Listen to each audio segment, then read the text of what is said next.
a quiet archive record. Tonight, we're stepping into a slow unfolding. Settle in, let the outside world dissolve, and gently descend into tonight's world. Loch Ness is a long, cold lake in the Scottish Highlands, dark with peat and deep enough to hide almost anything for a moment. For nearly a century, people have claimed to see a large animal moving through its water. Humps in a line, a long neck lifting and lowering, a powerful wake that seems too big for a simple boat. The story has grown through headlines, photographs, sonar sweeps, and modern science, but the core question stays steady. Is there a single unknown creature behind these reports? Or is the monster a pattern made from waves, wildlife, misread distances, hoaxes, and the deep human desire for one last wild mystery? Tonight, we go through the Loch Ness Monster investigation. We begin with the setting, because Loch Ness itself is part of the evidence and part of the confusion. The loch is not a small pond. It is long and narrow, shaped like a dark corridor between hills. In many places, the shoreline drops quickly. The water is often black or tea-colored, not because it is dirty, but because of dissolved organic matter that blocks light. Visibility can be poor, even near the surface. Wind can funnel along the length of the loch and create long, rolling waves. A boat wake can stretch for a surprisingly long time. When you add changing light, mist, and rain, the surface can turn into a mirror 1 minute and a wrinkled sheet the next. In a place like that, the human brain does what it always does. It tries to turn uncertain shapes into familiar objects. It builds a story that makes sense of movement. It uses the clues it can trust, like direction and speed, and it guesses the rest. That does not mean witnesses are lying. Most people are not. It means that the raw input is limited and the interpretation can be wrong. Now add history. Loch Ness was never empty of folklore. Across Scotland and Ireland, there are old stories of water beasts and dangerous lakes. Some of these stories were warnings to keep children away from deep water. Some were religious tales, where a saint faces a monster and wins. In the area around the River Ness, there is an old story about Saint Columba, told in a medieval text. In it, a man is attacked by a water beast in the river, and Columba commands the creature to stop. Many believers point to this as early evidence. Skeptics point out that medieval saint stories often include water monsters, and the tale is set in a river, not in the loch itself. For our purposes, the important point is simpler. Even before the modern monster era, the idea of something in the water was not impossible to locals. That idea could later act like dry wood. When a spark arrived, it could catch fast. The modern era begins in the early 1930s. A road improvement along the loch increased traffic. More people drove the shoreline. More eyes looked out across the water. A few notable reports were printed in newspapers, and the story spread. One of the first major reports that captured attention described a strange disturbance in the water. The witness claimed to see a large creature rolling and plunging, churning the surface. The report used language that suggested size and power. Soon after, other reports appeared. Some described a long-necked animal crossing a road and heading toward the loch. That road crossing story became famous. It planted a specific image in the public mind, a creature with a long neck like a prehistoric animal. Here we have our first key problem.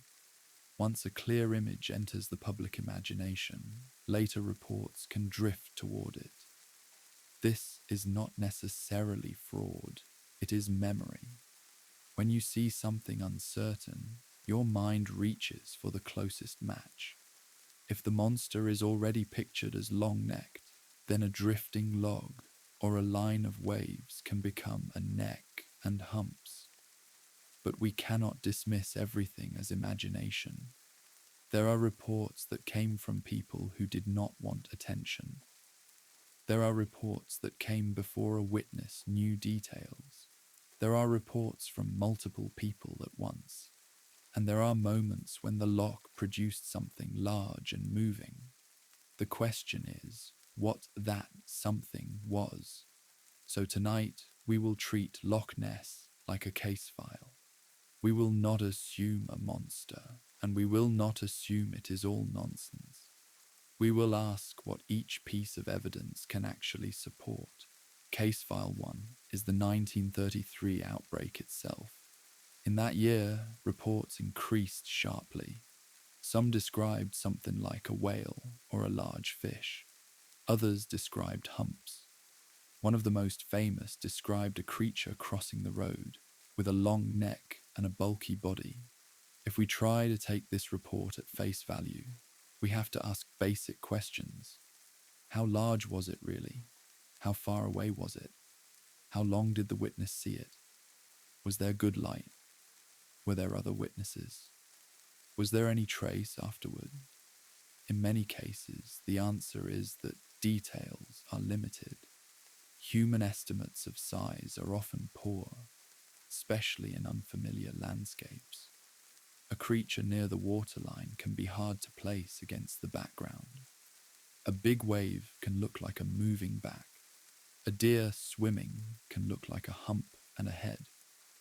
Otters can travel in a line and create the illusion of multiple humps. Birds diving and surfacing can create brief shapes that look like a head.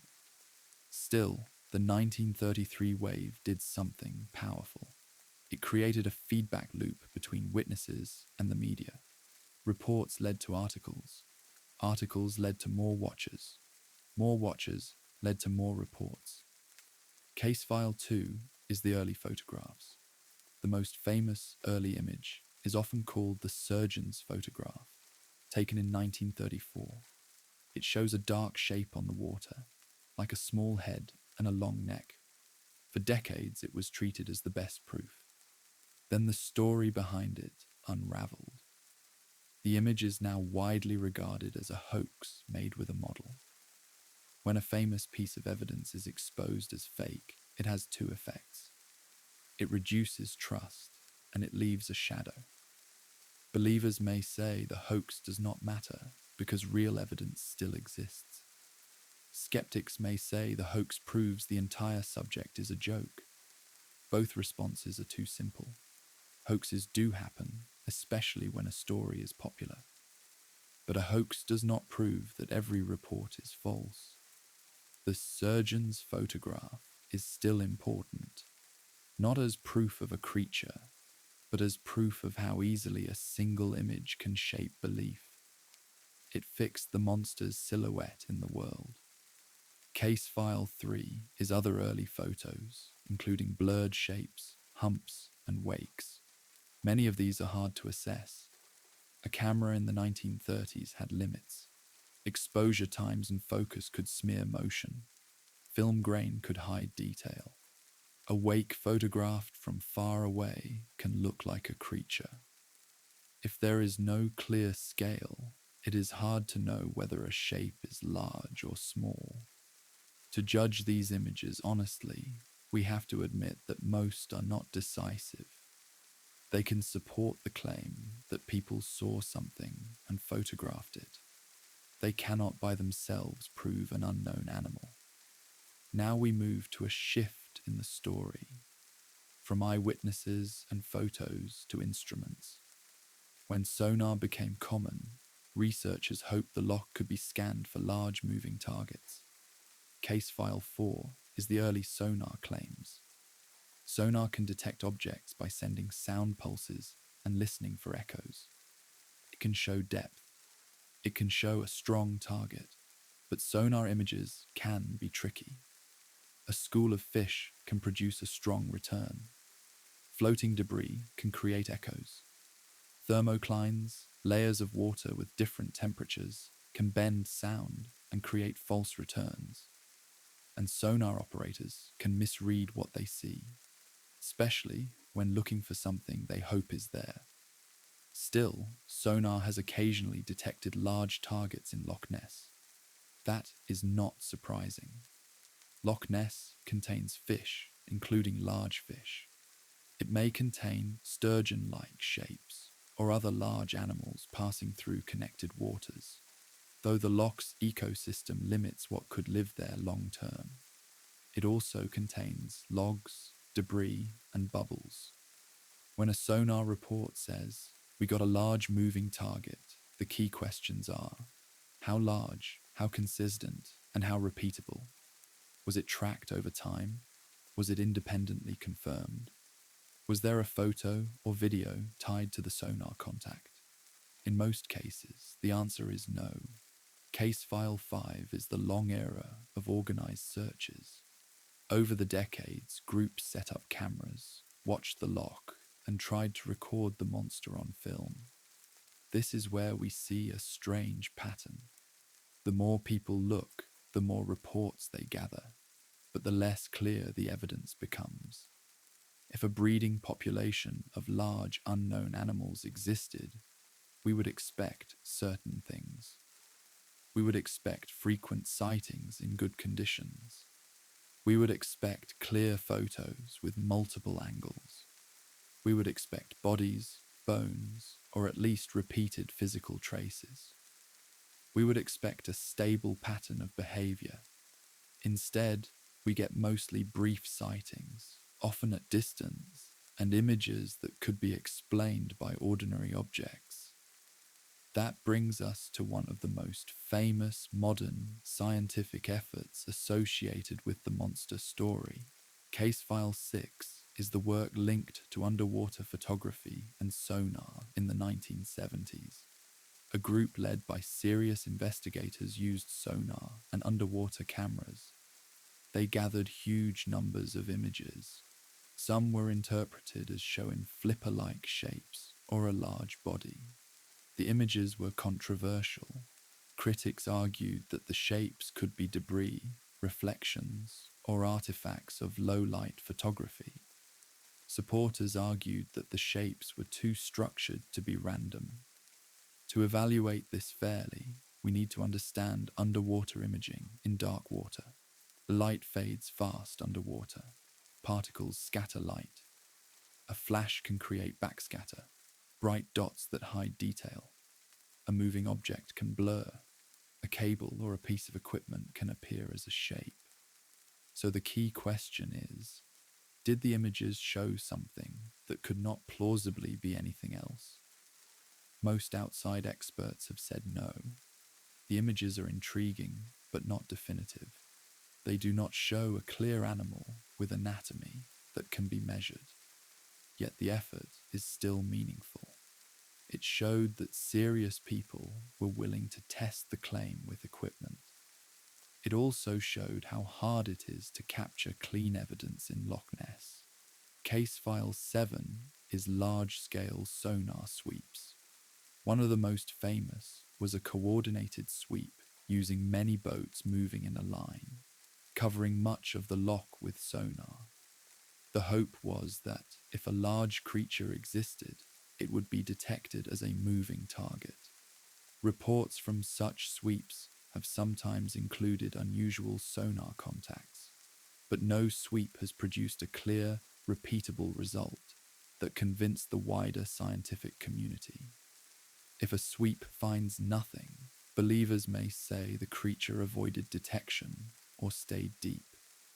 If a sweep finds a large contact, skeptics may say it was a school of fish or a boat wake. The only way past this argument would be a strong sonar track tied to video or a physical trace. That has not happened. Case File 8 is the modern era of high-definition cameras and widespread tourism. Today, many people carry cameras. Drones exist. High-quality lenses exist. If a giant creature frequently surfaced, we might expect at least one clear video. Yet clear videos remain rare. Instead, modern images often repeat the older pattern: a distant hump, a wake, a dark shape. That does not mean nothing unusual ever appears. It means that the unusual appearances do not add up to a single clear animal. Now we reach a more recent scientific approach that changed the conversation. Case File 9 is environmental DNA, often called eDNA. This method samples water and looks for genetic traces shed by living creatures. Fish, mammals, and many organisms leave tiny bits of DNA behind. By analyzing these traces, scientists can estimate what species are present. A well-known eDNA survey of Loch Ness looked for signs of large unknown animals. The results did not find evidence of reptiles like plesiosaurs. They did not find evidence for many exotic species, but they did find DNA from eels in large amounts. This led to a new hypothesis. Some sightings could be large eels. Eels can grow surprisingly long. In dark water, a large eel could be misread as a serpent-like creature. But the eel hypothesis has limits. Most eel sightings would not explain tall necks or multiple humps. Also, while large eels exist, the size needed for some claims would be extreme. The eDNA approach is important because it is testable. It does not rely on a single photo. It offers a way to confirm or deny certain categories of creature. At the same time, eDNA is not perfect. It depends on sampling. It depends on how DNA spreads in water. A rare animal might be missed. But if a large breeding population existed, it would be harder to miss. Case File 10 is the geography and biology argument. Could a giant unknown animal live in Loch Ness at all? Loch Ness is deep, but it is not infinite. It is cold. It is relatively low in nutrients compared to rich seas. A large animal needs food. If the animal is warm-blooded, it needs even more. If it is cold-blooded, it would be slower in cold water. The idea of a surviving plesiosaur is popular, but it faces major problems. Plesiosaurs were air-breathing reptiles. They would need to surface regularly. They would likely leave clear evidence. They would need a population large enough to breed, not a single individual. A population would leave more traces. Also, Loch Ness is not an ancient sealed lake. It was formed after the last ice age. The ecosystem is not old enough to hide an unknown dinosaur species without leaving a strong footprint. If the creature is not a plesiosaur, then what could it be? People have proposed giant fish, seals, swimming deer, and even waves and floating logs. Seals are an interesting possibility. Seals have been found in Loch Ness and nearby waters. A seal can create a head and hump shape. It can move quickly. It can dive and resurface. A seal seen at distance could be read as something stranger. Swimming deer are also possible sources of misidentification. A deer swimming can show a head and back. It can create a wake. If seen from far away, it could be read as a monster. Otters can travel in a line. Their backs can appear as multiple humps. When people see humps moving in sequence, an otter family is one mundane explanation.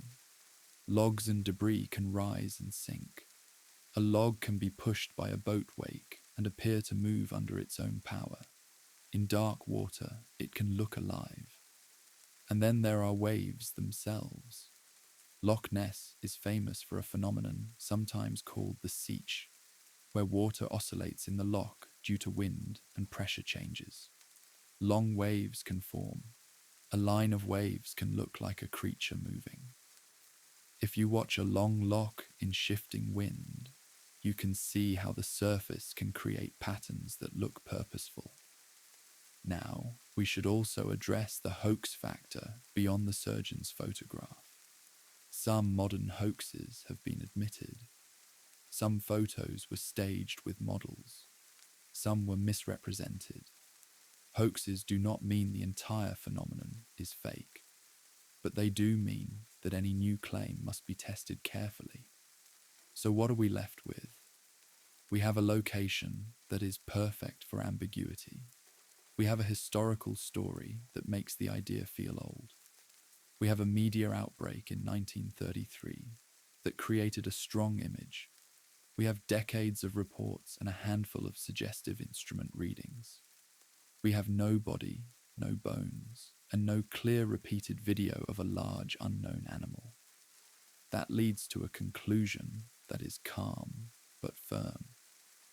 If a giant unknown creature lives in Loch Ness, it behaves in a way that avoids leaving the kinds of evidence we would normally expect. It rarely surfaces in good light. It does not wash up dead. It does not leave clear DNA traces. It does not appear clearly on modern cameras.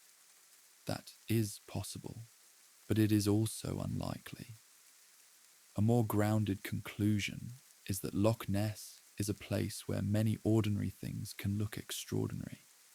Waves, wakes, animals, and debris can combine with expectation to produce a monster.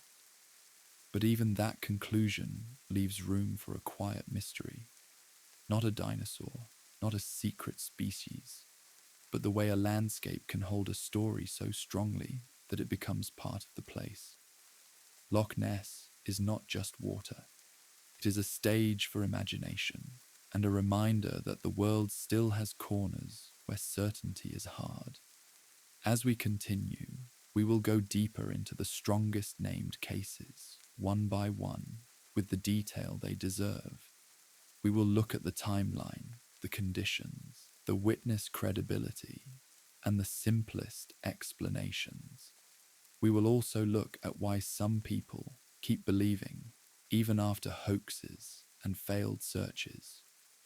Because the Loch Ness Monster is not only a question about an animal, it is a question about how humans handle uncertainty. In the early reports, one detail appears again and again: the idea of humps. A witness sees 2 humps. Another sees 3. Another sees a long line like a snake.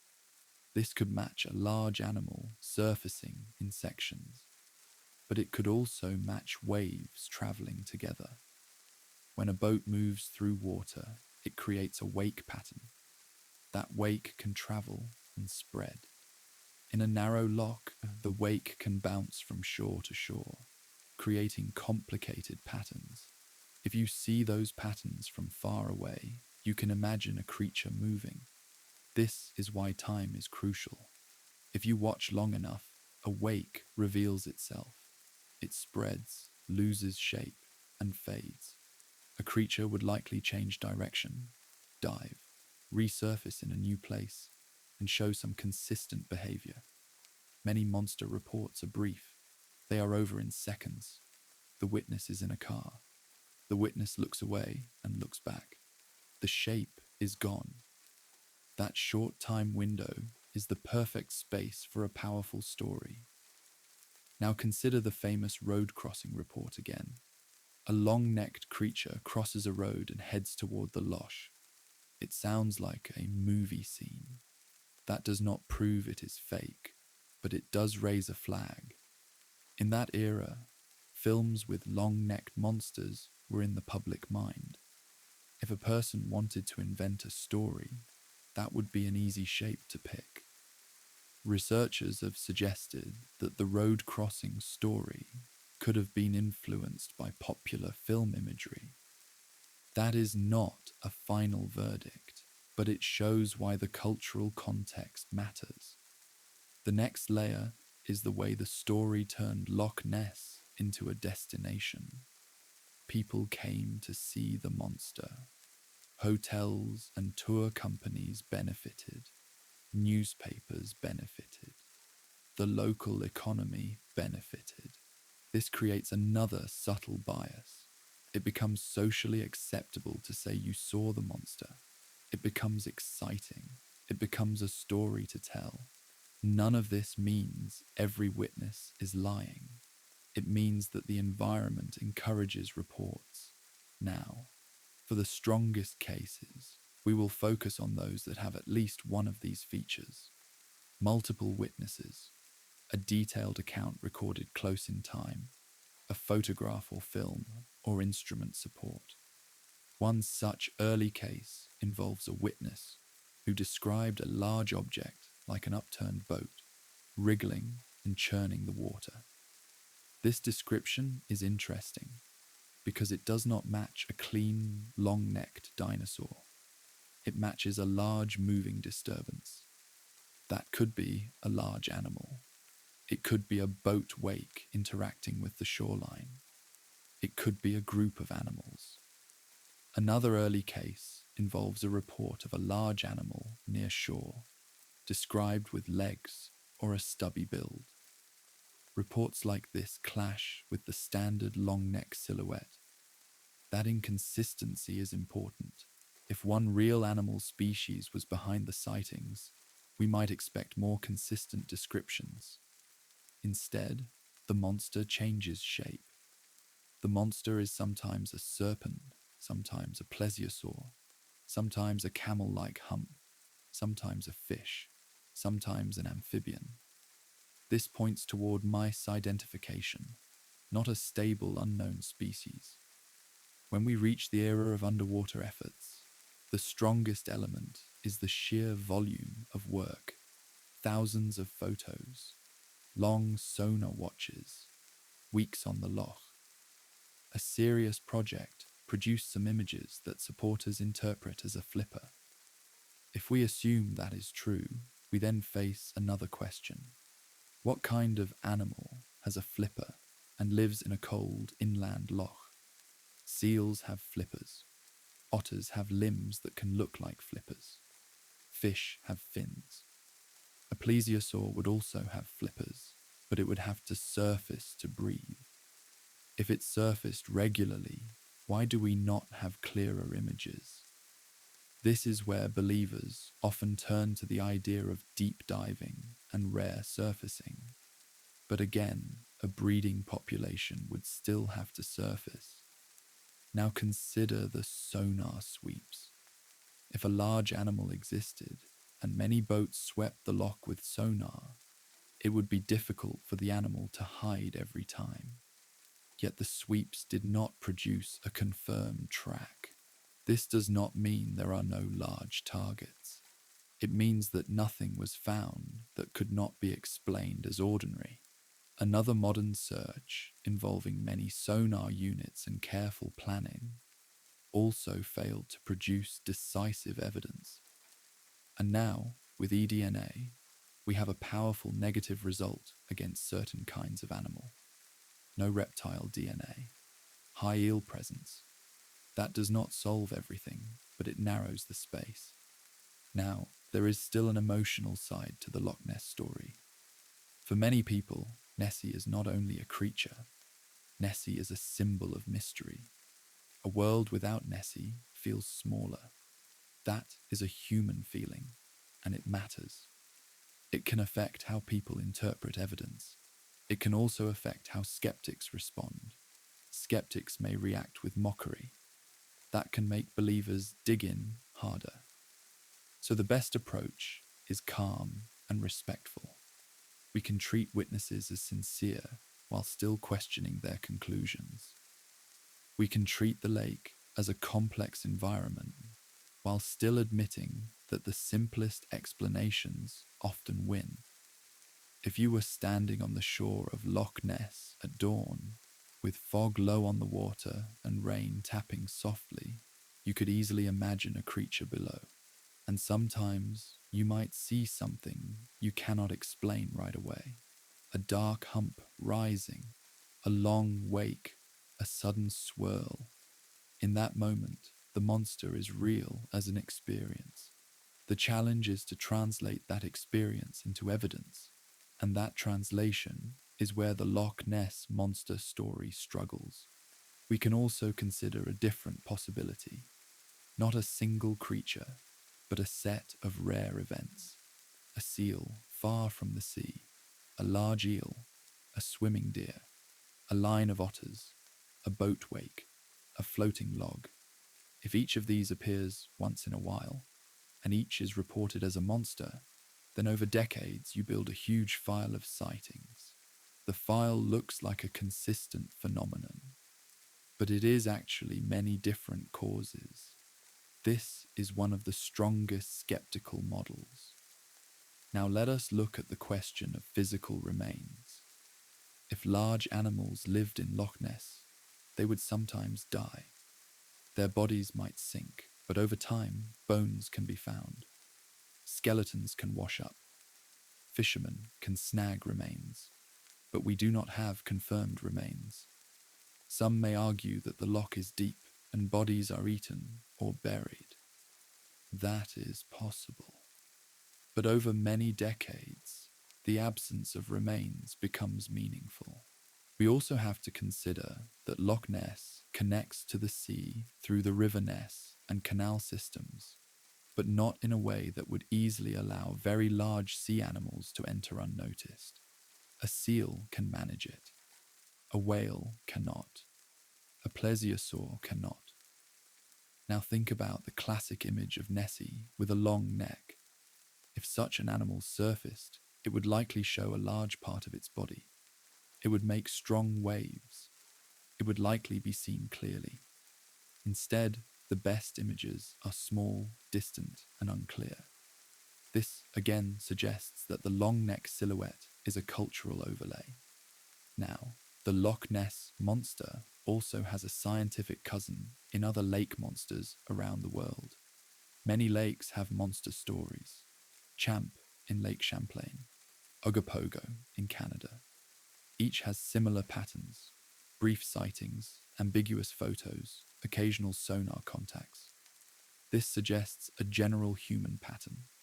Large bodies of water invite monster myths. When the water is dark and deep, it feels like a place that could hold something. Now, we return to the strongest modern evidence often cited: sonar contacts.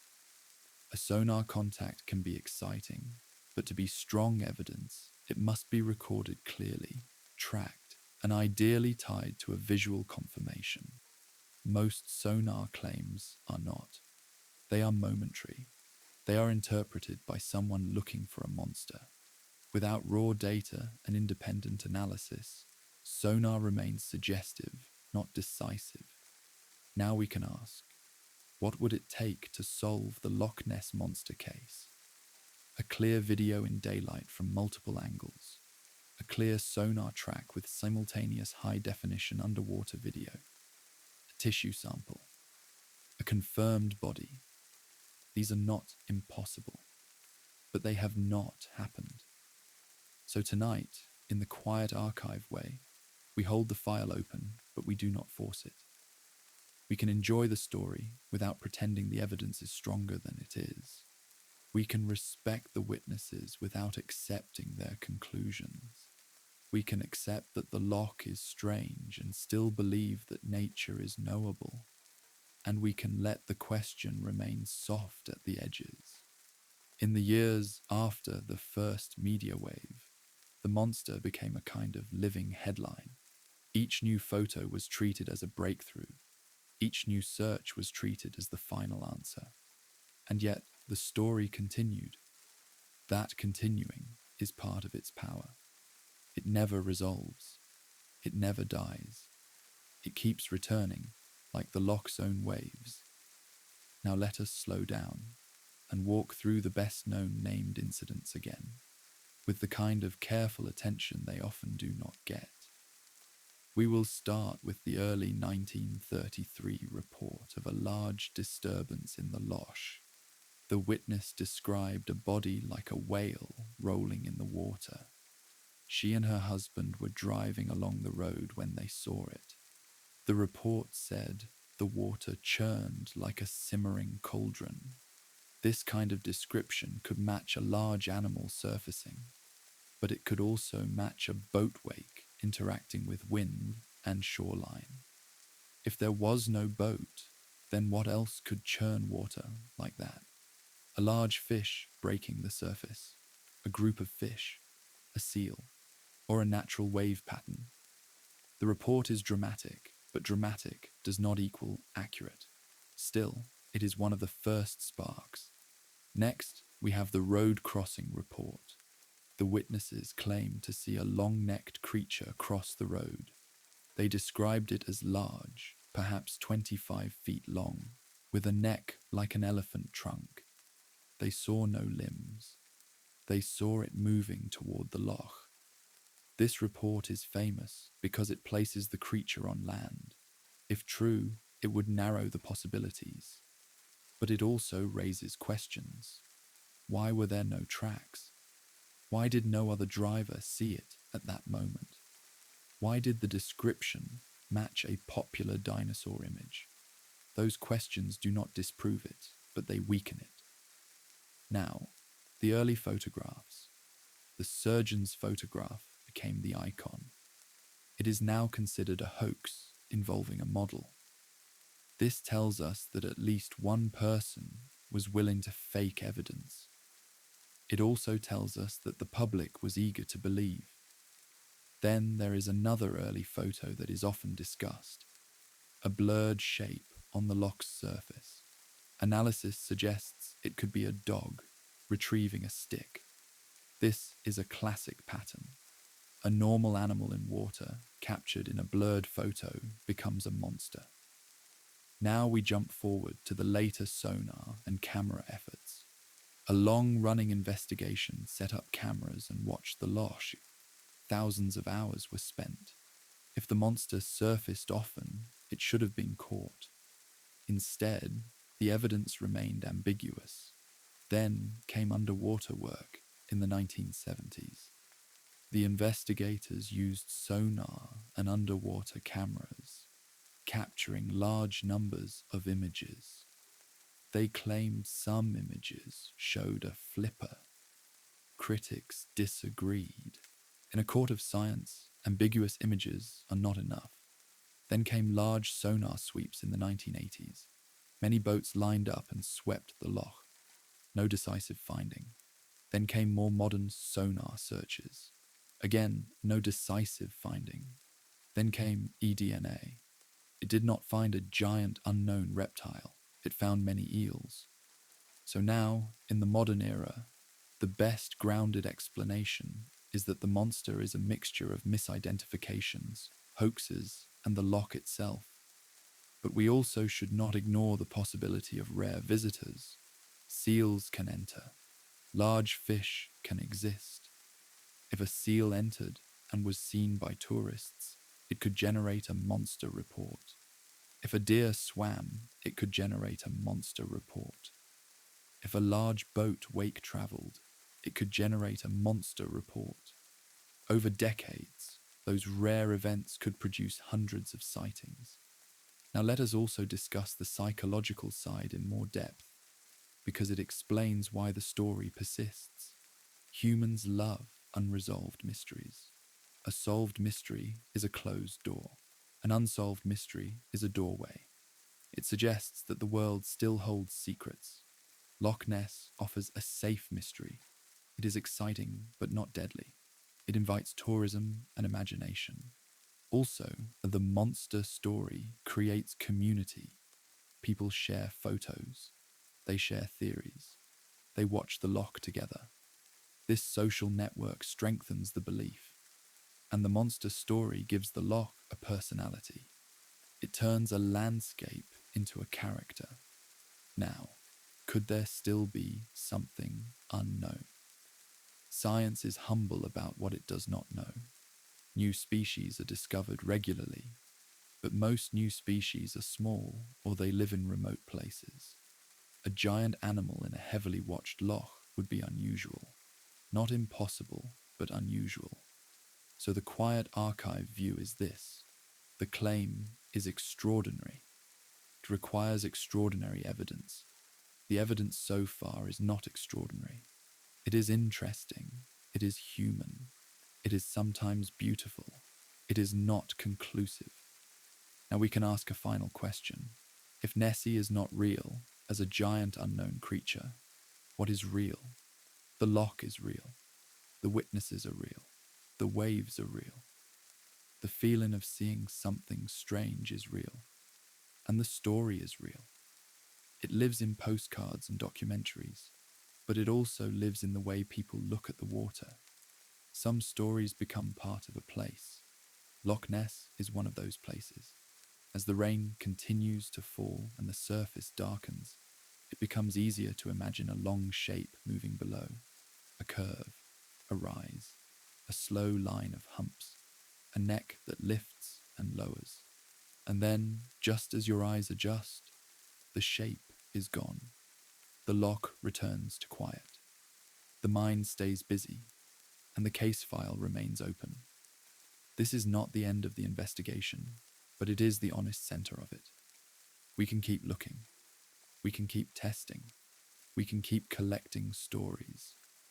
But until the evidence becomes clear and repeatable, the Loch Ness Monster remains a legend built on uncertain water. And now, as the night deepens, we let that legend settle back into the loch, where dark water holds every possibility for a moment, then releases it. Before we close the file for the night, we can slow down even further and treat the monster story the way an investigator would treat any long-running report. We can separate the evidence into categories, then ask what each category can and cannot do. The first category is direct witness testimony. This is the oldest kind of evidence, and it is also the easiest to misunderstand. A witness can tell you what they felt, what they believed they saw, and what direction it moved. A witness can tell you whether the experience was frightening or calm.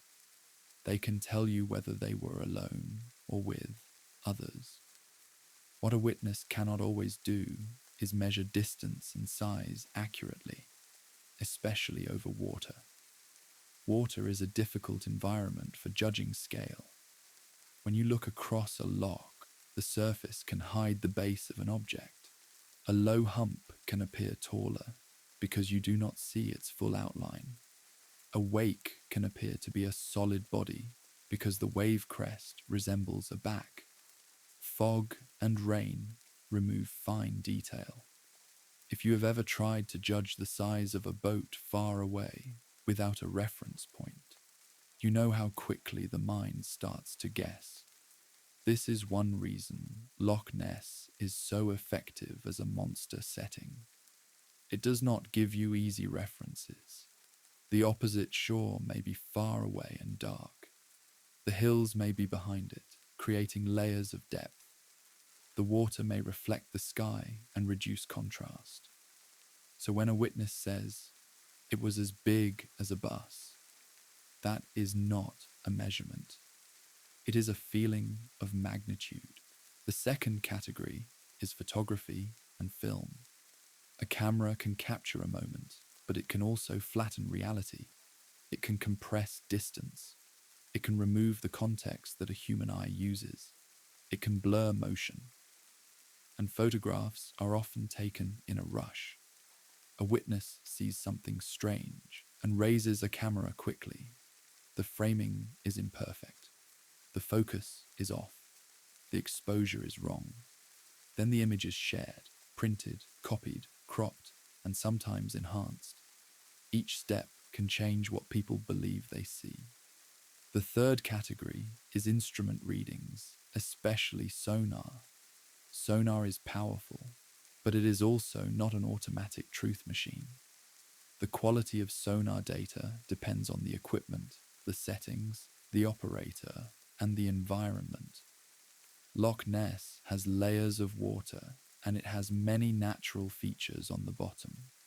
Sonar can pick up a large return and make it seem like an object when it is actually a ridge or a school of fish. The fourth category is physical evidence. This would include bones, tissue, scales, droppings, or any biological trace that could be tested in a lab. This is the category where the Loch Ness Monster case is weakest. Despite decades of attention, there is no confirmed physical specimen. Now we can walk through the best known named items again, but this time we will frame them as problems to solve. The early saint story, set in the River Ness, is a story problem. It tells us that water beasts were part of medieval storytelling. It does not tell us there is a hidden plesiosaur in a modern lake. If anything, it tells us that people have long used water monsters as symbols of danger and mystery. The early modern reports in the late 1800s, like the one describing a log-like object that moved and churned water, are also story problems. They are interesting, but they were often recorded long after the event. Memory changes over time. Details become sharper in the mind, even if they were vague in reality. When a story is retold, it becomes smoother. That smoothing can make a weak report sound strong. Then we reach 1933, which is the heart of the modern legend. If we were building a timeline, we would note that public attention, newspaper reporting, and road traffic increased. We would note that the word monster became a headline label. A witness sees something and reports it. The report becomes a newspaper story. The story invites more watchers. More watchers create more reports. This is not unique to Loch Ness. It is how many modern mysteries grow. Now consider the road crossing report again as an investigative problem. A large creature allegedly crossed the road. That means the creature was seen against a clear background, not against water. That should make the report stronger. But it is also a dramatic claim that should leave traces. Did anyone find tracks? Did anyone find broken vegetation consistent with a heavy animal moving into the loch? Did anyone see it again minutes later? The answers are not strong. So the most grounded reading is that the report may have been exaggerated, influenced by expectation, or fictional. But if we want to be generous, we can also imagine a mundane animal misread in a brief moment. A deer or a horse, seen in a strange posture, could be described oddly. A large dog or livestock could be misremembered. At night or in poor light, misidentification is common. Now the surgeon's photograph is an evidence problem. The photo itself is simple. A dark shape on water. It became famous. The later confession and analysis suggest it was staged. The investigator's lesson is that a famous artifact can be misleading, especially when it fits perfectly into a story the public wants. Next, the blurred photo, sometimes attributed to a dog retrieving a stick, is another evidence problem. It shows that ordinary events can produce monster-like images, especially when the photo is low quality and the viewer is primed to see a monster. Now we step into the modern scientific era. When sonar and underwater cameras were used, the hope was that the monster would become a clear target. One of the most cited efforts produced many underwater photographs. Some images were interpreted as a flipper or a large body. As an investigation problem, we ask, what would a flipper look like underwater in dark, particle-filled water, illuminated by a flash? It might look like a bright, curved object with a hard edge. But so would many other things. A piece of equipment, a plant mass, a reflection, a cable, even the wake of the camera system moving. If the flipper image was true, then we would expect other images of the same animal. We would expect a repeat. But the repeats are not strong. This is why many experts do not accept the images as proof. Now the large sonar sweeps. These sweeps are strong in one sense. They cover a lot of water. If a large animal existed and moved often, it would likely be detected. The sweeps did not find a clear, consistent moving animal. That pushes us back to mundane explanations. But we should also be honest about what sonar sweeps can miss. Sonar coverage is not perfect. A creature could stay near the bottom. A creature could avoid the boats by moving into shallow bays. A creature could be stationary. So a negative sonar result is not absolute proof of absence, but repeated negative results across decades do matter. Now we return to a key biological question. How many animals would be required if Nessie was real? A single giant animal living for decades is biologically unlikely, unless it is extremely long-lived and has an unusual life cycle. Most large animals require a population to breed. A breeding population would be seen more often. A breeding population would leave more DNA. A breeding population would produce young that might be observed. The absence of these signs is one of the strongest arguments against a large unknown species. Now we consider the eel hypothesis, because it is one of the more grounded ideas that still keeps a small door open. Eels are present in Loch Ness. They are known to travel. They can grow larger than most people expect. In dark water, an eel near the surface could create a serpentine impression. But the eel hypothesis is not a magic key. It explains some serpent-like reports. It does not explain tall necks. It does not explain multiple humps very well, unless you assume wave interaction. So the eel idea works best as one piece of a mixed explanation. Another mixed explanation involves seals. Seals can reach inland waters. There are records of seals appearing far from the sea. A seal in the loch could create a believable monster sighting. A seal's head is small relative to its body, and its back can form a hump. A seal can dive and resurface quickly. It can change direction. At distance, a seal could be interpreted as a long-necked animal if the head is seen above a wave and the body is hidden. Now consider deer. A swimming deer shows its head and part of its back. It can create a strong wake. It can appear suddenly near shore.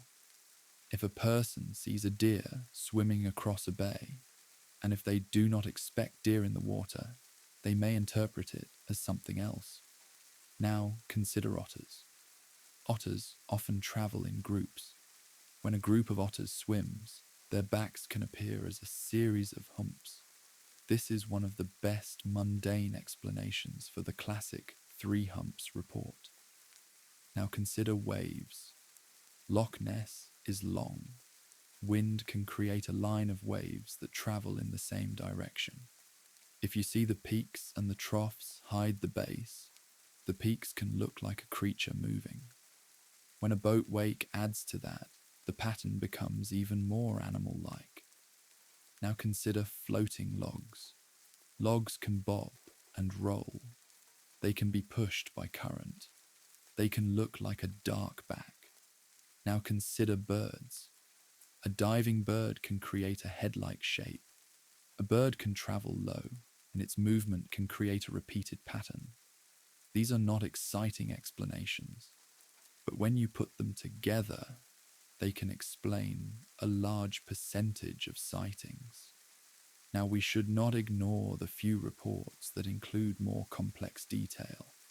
Some witnesses claim to have seen a long neck. Some claim to have seen a body shape that seems solid and alive. For those reports, we have to ask if the neck could have been a bird, like a swan, seen at distance. Swans on water can look like a long-necked creature, especially when a wave hides the body. Also, a swan swimming can create a wake that looks like a larger body behind it. A line of ducks can also create a series of humps. Again, the theme is that water plays tricks. Now, Why does the Loch Ness Monster remain so strong compared to other lake monsters? Part of it is timing.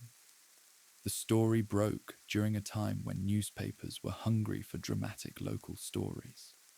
The world was changing. People wanted wonder. Part of it is location. Scotland has a strong sense of place and history. A monster fits. Part of it is name. Nessie is friendly. It is easy to love. Part of it is that the loch itself looks like a place where something could hide.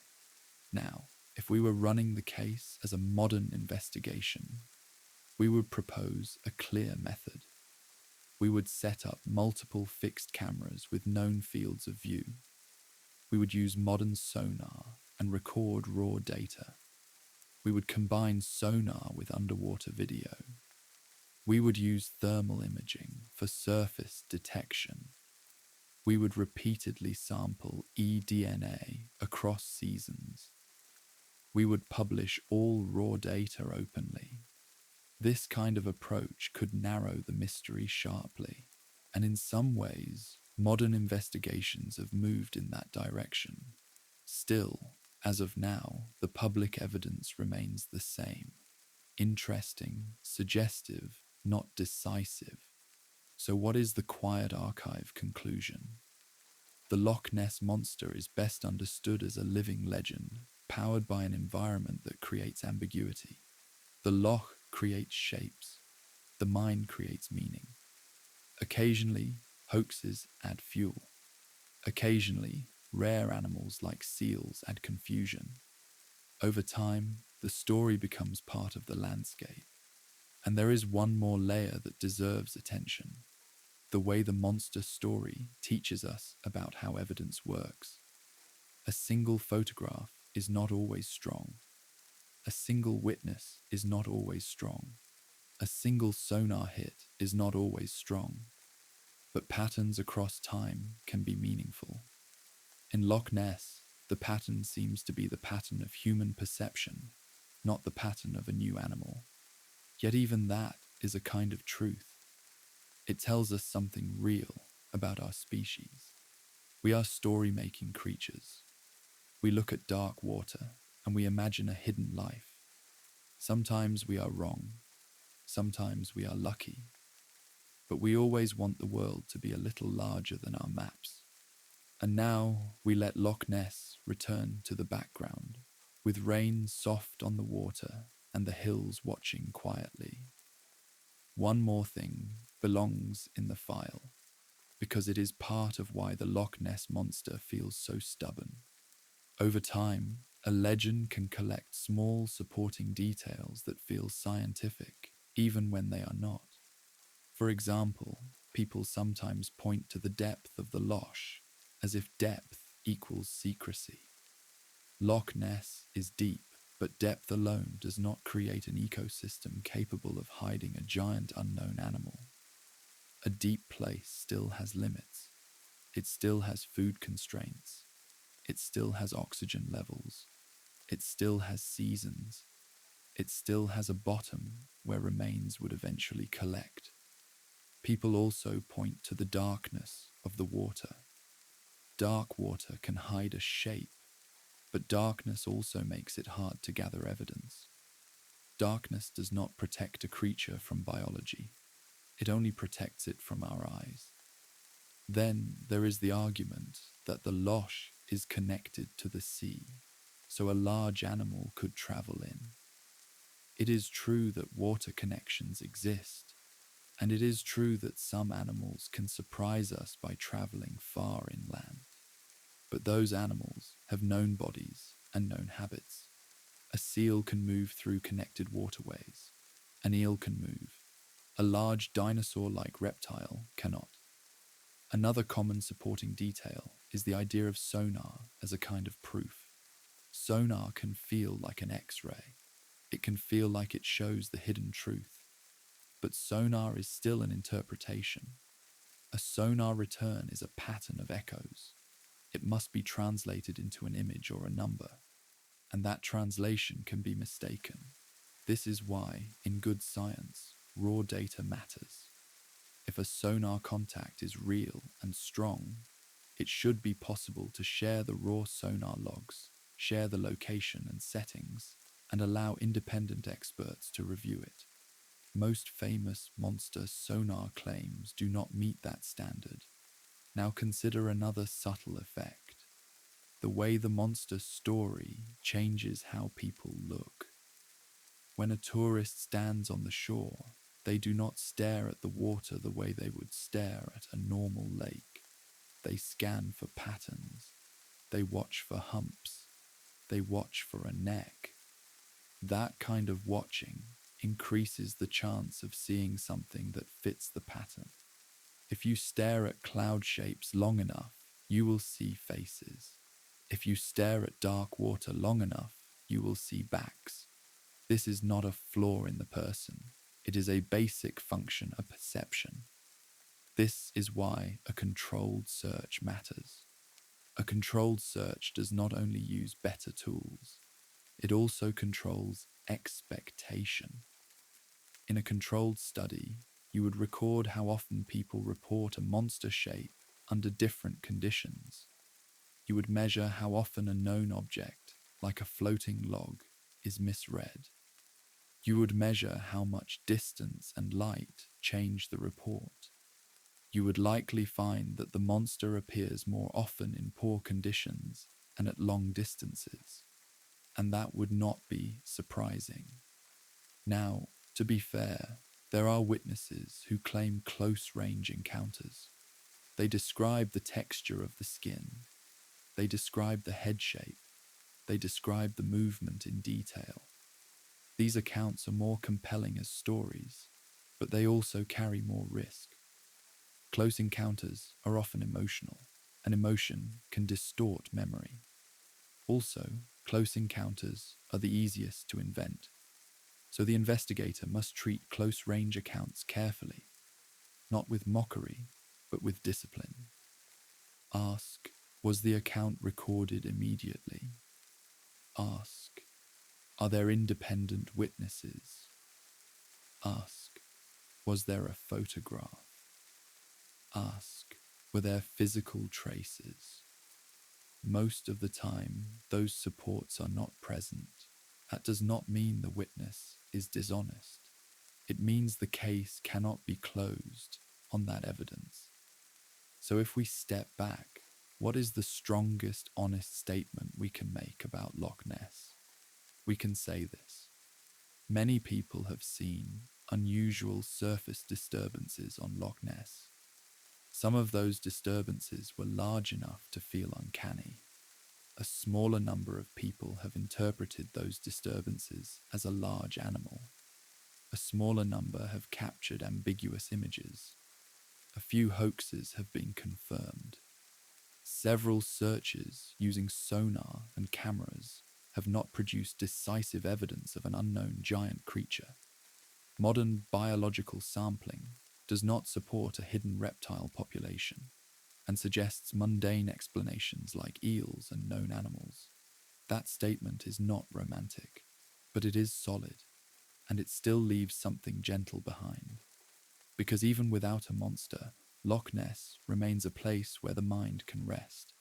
A long stretch of water, rain on the surface, low hills, a horizon that does not reveal everything at once, and a story that can be held lightly, like a warm object in the hand. We can also anchor the legend to a few concrete milestones, not as proof, but as a map of how the search evolved. In the mid and late 20th century, the search shifted from individual hunters to organized projects. One large effort used many boats in a line to sweep the loch with sonar. The idea was simple. If you cover the loch like a cone, you reduce the chance that a large moving thing can slip through. Reports from that sweep included occasional unusual contacts, but nothing that could be confirmed as an unknown animal. To a believer, that can sound like a near miss. To a skeptic, it sounds like what you would expect from a loch full of fish, debris, and complex sonar reflections. Later searches used better equipment. Sonar became more precise. Computers made it easier to store and analyze data, and yet the outcome stayed the same. There were moments of excitement, moments when a shape appeared on a screen, moments when the water surface produced a convincing line of humps. Then the data faded into ambiguity. A modern search done for television used many sonar units and careful planning, with the explicit goal of giving the legend one of its fairest tests. If a large animal was regularly present, this kind of search should have had a chance to find it. The result was again a kind of quiet negative. No monster body was located. No clear moving target was tied to video. The best that could be said was that the loch is large and uncertainty survives. This repeated outcome is important. One failed search can be explained away. Several failed searches across decades become harder to ignore. The scientific community, when it comments on the monster, usually returns to the same core points. The best evidence is anecdotal. The photographs are disputed or weak. The instrument hits are not decisive. The biology does not support a giant unknown species in a lake like Loch Ness. And yet, even scientists often admit something human. They admit that the legend is charming. They admit that a part of them would enjoy being surprised. That is the right balance. Skepticism without cruelty. Wonder without self-deception. Now, if you imagine yourself as a careful observer, you can even use Loch Ness as a lesson in seeing. If you watch the surface, watch how waves form long lines. Watch how a wake spreads and splits. Watch how a bird can vanish and reappear. Watch how a distant boat can look still when it is moving. Watch how the loch can turn from mirror to broken glass as wind changes.